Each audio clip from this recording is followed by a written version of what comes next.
Hello, this is Mrs. Koch. Today we're going to talk about the Pythagorean Theorem, and we're waiting for the presentation to load. We're going to start off with reviewing the parts of a right triangle, because if you remember, the Pythagorean Theorem only works on right triangles. So you have two legs, and in the Pythagorean Theorem, the legs are either A or B, and one hypotenuse, that's C, always C. And the hypotenuse is always opposite the right angle. So the right angle points at the hypotenuse. The legs are always attached to the right angle or adjacent to the right angle.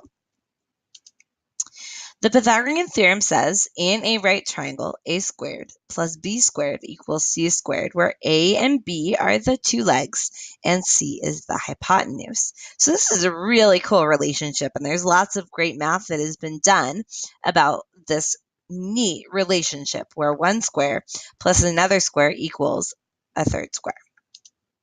So from the Pythagorean theorem, you get this cool thing called the distance formula, which is an application of the Pythagorean theorem on a coordinate plane. So where's my theorem? Okay, so there's a couple ways you can solve this for the distance, but the diagonal distance here. And one way is we've got a right triangle. Let's find the legs, which we can find by counting. This one's 4 and this one is 6.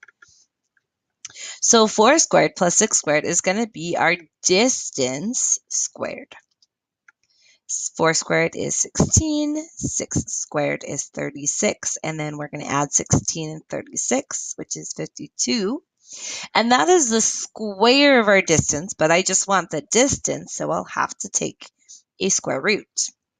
So the square root of 52. And if you remember from when we were estimating our square roots, you're going to think about what perfect squares 52 is closest to. So it's pretty close to 49, which is 7 times 7, and also close to 64, which is 8 times 8. So it's going to be somewhere between 7 and 8, and I estimated 7.3. So here's the formalized formula for distance. And all you need is two coordinate pairs to find a distance. One coordinate pair you're going to call x1 and y1.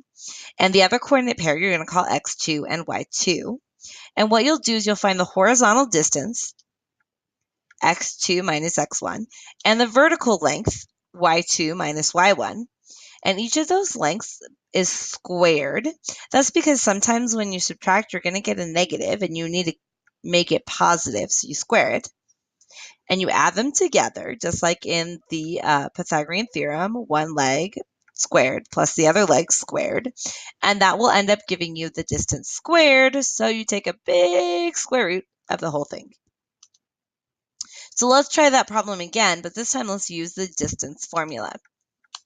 We're going to label this point, -2, -2, x1 and y1, and we're going to label this point over here, 2, 4, as x2 and y2. So just to kind of make a point that it doesn't matter which one you label 1 or 2, I switched my 1s and my 2s. So I put 1 first, even though in the formula 2 is first. -2, now the formula has a minus sign, and then another 2. -2 minus 2, square that, and then add the y's, this y first, -2, and then always minus, because that's in the formula, -4. So we're going to get -2 minus 2 is -4, -2 minus 4 is -6, and when we square them, negative times negative is positive, so we'll get some positive numbers, positive 16 plus positive 36. And once again, we'll get the square root of 52, which will give us the same answer as using the Pythagorean theorem. So isn't it just easier to use the Pythagorean theorem? Well, yeah, kind of it is. But you don't always have a picture. And sometimes your points are pretty far apart, and it would be very difficult to draw a picture on a coordinate plane and count out the boxes.